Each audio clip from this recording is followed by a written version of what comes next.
At minus 71 degrees Celsius, even breathing becomes dangerous. The air burns your lungs, metal shatters like glass, and silence stretches endlessly across the snow. Yet here, in the heart of Yakutia, life continues. Beneath 2 meters of ice, rivers still move, fish still swim, and one woman has just pulled 1,000 shimmering bodies from the frozen depths.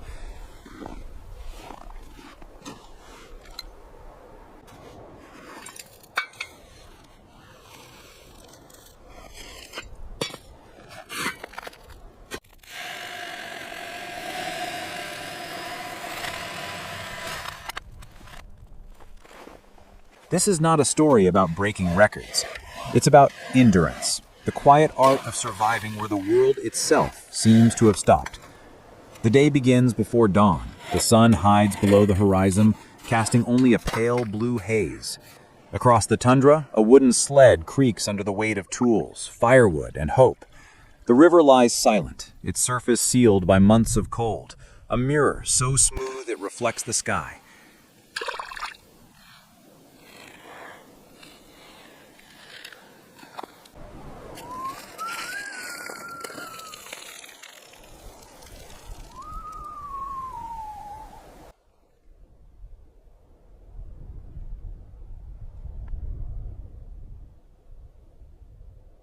To find life here, you must first break the earth. Each strike of the auger echoes like thunder, shattering the stillness.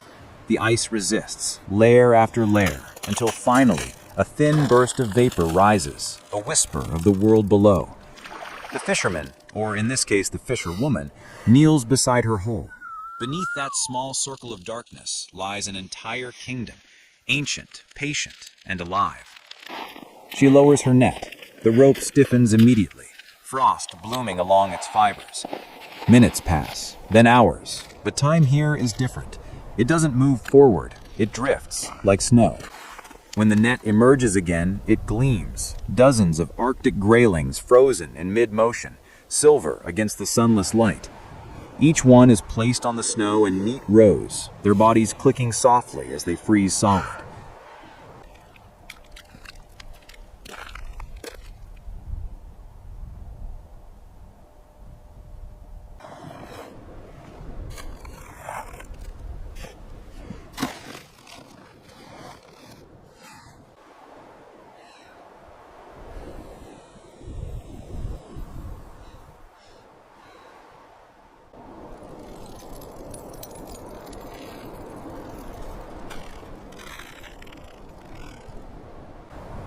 At minus 71 degrees Celsius, nature does not forgive mistakes. The skin burns, breath turns to needles, and machines fail without warning. But people here know how to listen. They hear when the ice shifts beneath their feet, feel when the wind changes direction, and understand that survival is not strength, it's rhythm. By midday, the catch grows, 100 fish, then 200, then more than 500, each frozen instantly as it meets the open air. They glimmer under the faint sunlight like coins scattered across white marble. There is no celebration, no cheer, only the quiet motion of hands, steady, deliberate, tireless. Fish are life here. They are food, fuel, and trade. When rivers sleep and the land yields nothing, the frozen water beneath the ice feeds an entire community. Steady now. We'll help you unload the catch.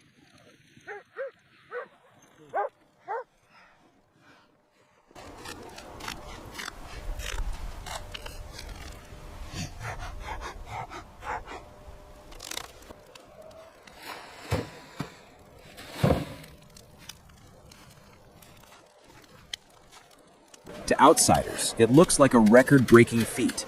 To Yakut people, it's simply another day in the cycle of endurance. Inside her cabin, the temperature is warmer, a fragile victory against the night. A stove hums softly, its iron sides glowing faintly orange. Tea steams in a chipped enamel mug. Frost crawls across the window from outside, framing the world in white veins. Every sound, the fire's crackle, the distant bark of a dog, becomes precious. In Yakutia, even silence is something to be grateful for. Outside, the sky changes. The color drains into indigo. The light fades. The fish, nearly 1,000 in number, now rest in long, symmetrical lines, frozen like sculptures. Tomorrow, they'll be traded at the open-air market where fish stand upright in rows, glinting under the low sun. No refrigeration needed. The air itself is the freezer.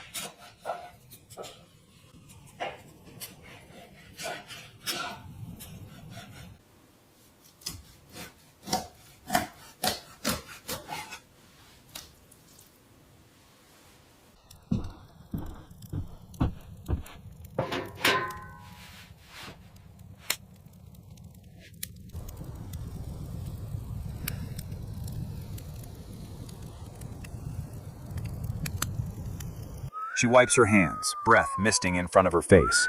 Her work is finished, but the cold never ends. It simply waits for the next day. In the distance, the village lights flicker, small pockets of fire in an ocean of ice.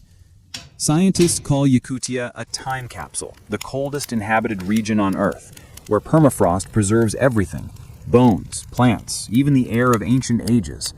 But for those who live here, it is not a museum. It's home. They do not fight the frost. They live with it, inside it, like blood within veins of ice. In the quiet hours before sleep, she tends the stove again. Each piece of wood is a promise. The flame must last until morning. Outside, the wind begins to howl, not violently, but endlessly. She listens to it, as if it were an old song, the voice of the land reminding her that life endures only through patience. At the edge of the world, survival isn't about conquering nature. It's about belonging to it.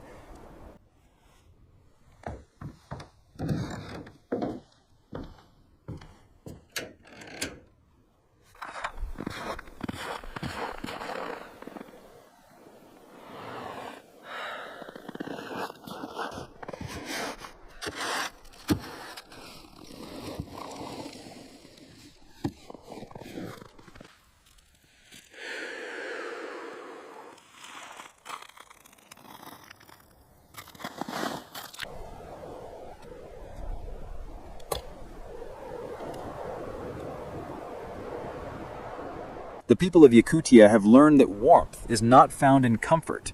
It's found in continuity. As long as fire burns, as long as water flows beneath the ice, life will continue its slow, deliberate breath. When the storm ends and dawn returns, the river glows beneath the first light. Rows of frozen fish gleam like stars scattered across the snow. In this frozen silence, humanity feels small, and yet eternal.